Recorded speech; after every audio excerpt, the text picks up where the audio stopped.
আমার ইউনিয়ন পর্যায়ের নেতৃবৃন্দ এবং আমন্ত্রিত সকল অতিথিবৃন্দ, আসসালামু আলাইকুম।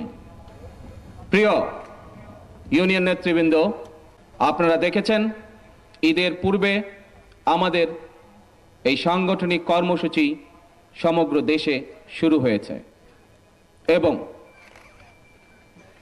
সংগঠনের বিশেষ করে তৃণমূল পর্যায়ের একজন নেতা হিসাবে অবশ্যই আপনি বুঝতে পারছেন, আপনারা সকলে বুঝতে পারছেন যে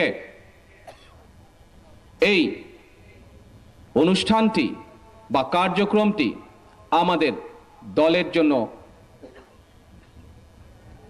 অতীব গুরুত্বপূর্ণ এবং এর অন্যতম প্রধান কারণ হচ্ছে যে আমরা চাই সঠিকভাবে সুন্দরভাবে এদেশের মানুষ যেভাবে আশা করে সেইভাবে দেশ পরিচালনা করার জন্য আমাদের সরকার সেটাই চায় এবং সে কারণেই আমরা মনে করি যে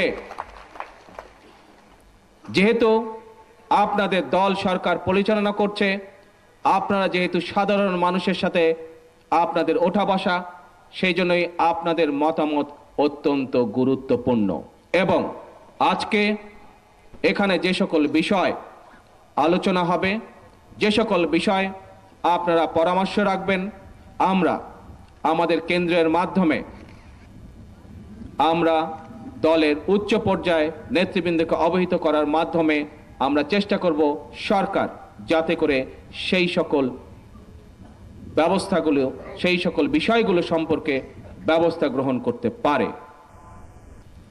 নেতৃবৃন্দ, আমি এর আগের প্রত্যেকটি অনুষ্ঠানে আমার ইউনিয়ন পর্যায়ের নেতৃবৃন্দকে এক একটি বিশেষণের সাথে তুলনা করেছি, যা আমি ব্যক্তিগতভাবে বিশ্বাস করি। আজকে আপনাদের সকলের সামনে আরেকটি বিষয় আমি তুলে ধরতে চাই সংক্ষেপে আমার এই স্বাগত বক্তব্যে। আমি ব্যক্তিগতভাবে বিশ্বাস করি যে সমগ্র বাংলাদেশে আমার ইউনিয়ন পর্যায়ের যে সকল নেতৃবৃন্দ আছেন তাদেরকে আমি মনে করি বহুদলীয় গণতন্ত্রের অতন্দ্র প্রহরী। কারণ এই ইউনিয়ন পর্যায়ের নেতৃবৃন্দদেরকে সাথে নিয়েই শহীদ রাষ্ট্রপতি জিয়াউর রহমান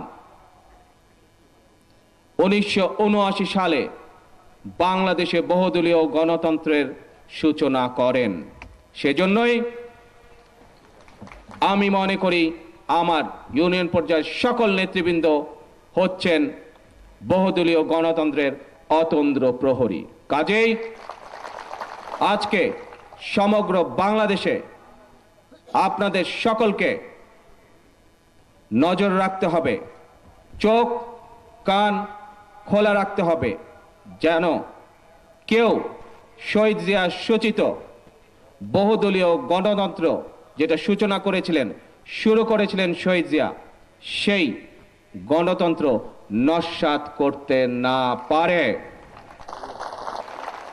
নেতৃবৃন্দ, আসুন এবার আমরা আলোচনার পর্ব শুরু করি। আমার অনুরোধ থাকবে যে আপনারা যারা যারা এখানে বক্তব্য রাখবেন তারা প্রত্যেকেই আপনাদের এলাকার কথা, আপনাদের রাজনীতির কথা, দলের কথা এবং বিশেষ করে যে বিষয়টি আমি উল্লেখ করেছি অর্থাৎ গণতন্ত্র, সে বিষয়ে এখানে বক্তব্য রাখবেন।